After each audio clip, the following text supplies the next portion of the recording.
আসসালামু আলাইকুম। কোরআনের বাংলা অর্থ হইতে পড়া হইতেছে। আর আল্লাহ তার বান্দাদের প্রতি সুদৃঢ় রাখেন।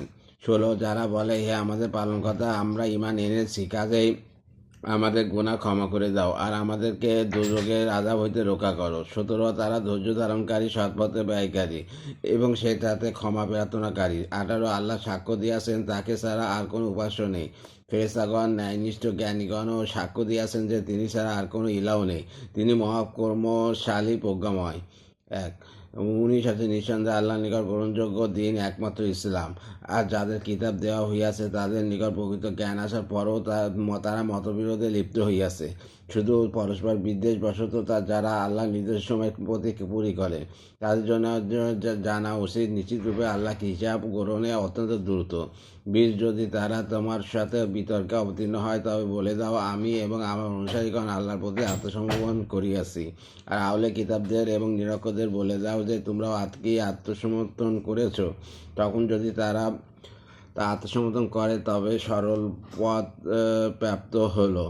আর যদি মুখ ঘুরিয়ে নেয় তাহলে তোমার দায়িত্ব হলো শুধু পৌঁছে দেওয়া। আর আল্লাহ দৃষ্টিতে রয়েছে সকল বান্দা।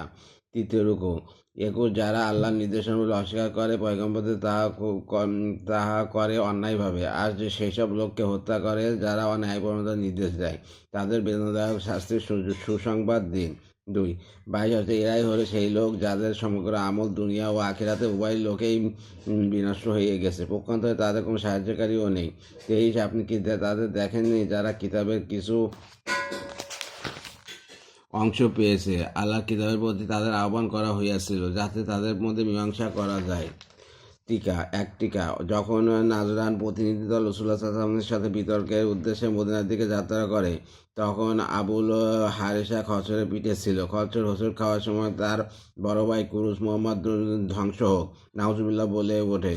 তারপরে আবু হারেসা বলল, তোমরা ধ্বংস হও, তোমরা কেন তাকে মানছো না? সে বলল, রোমের বাচ্চা আমাকে অনেক সুযোগ সুবিধা দিয়ে রাখেছে, সে আমাকে অনেক সম্মান মর্যাদা দিয়ে থাকে। যদি আমি মোহাম্মদের প্রতি ঈমান আনি তবে আমাকে দেওয়া সকল সুবিধা সে প্রত্যাহার করে নেবে। উল্লেখিত আয়াতে আবু হারেসার সম্পদ লোপতার সেই ভ্রান্ত বিশ্বাসের প্রতিবাদ করা হইয়াছে। 2 হযরত উবাইদা ইবনুল জাররাহ রাদিয়াল্লাহু আনহু হইতে বর্ণিত, তিনি বলেন, আমি একদা রাসূলুল্লাহ সাল্লাল্লাহু আলাইহি ওয়াসাল্লাম জিজ্ঞাসা করলাম, হে আল্লাহর রাসূল, কিয়ামতের দিন সবচেয়ে কঠিন শাস্তি কাদের হবে? রাসূলুল্লাহ সাল্লাল্লাহু আলাইহি ওয়াসাল্লাম বললেন, যারা নবীদের কতল করে এবং যারা ভালো কাজের আদেশ প্রদান করে এবং মন্দ কাজ হইতে বাধা প্রদান করে তাদেরকে হত্যা করে। এরপর রাসূলুল্লাহ সাল্লাল্লাহু আলাইহি ওয়াসাল্লাম এই আয়াত তেলাওয়াত করে দুঃখের সাথে বললেন, হে আবু উবাদা, বনী ইসরাঈলগণ একদিন সকালবেলায় 43 জন নবীকে কতল করিয়াছিল। এই জন্য 170 কিংবা 120 জন আলেম মর্মাহত হয়ে তাদেরকে এই পাপ কার্য হইতে বিরত থাকার জন্য উপদেশ দেন। পাপিষ্ঠগণ সেই দিন বিকালবেলায় তাদেরকে হত্যা করে দেয়। এমনকি এই সম্প্রদায় রাসূলুল্লাহ সাল্লাল্লাহু আলাইহি ওয়াসাল্লামকে পর্যন্ত হত্যা ষড়যন্ত্র করিয়াছিল। এই হাতে জালেমদের নির্মম হত্যাকারী বর্ণনা ও এর পরিণতি বর্ণনা দেওয়া হইয়াছে।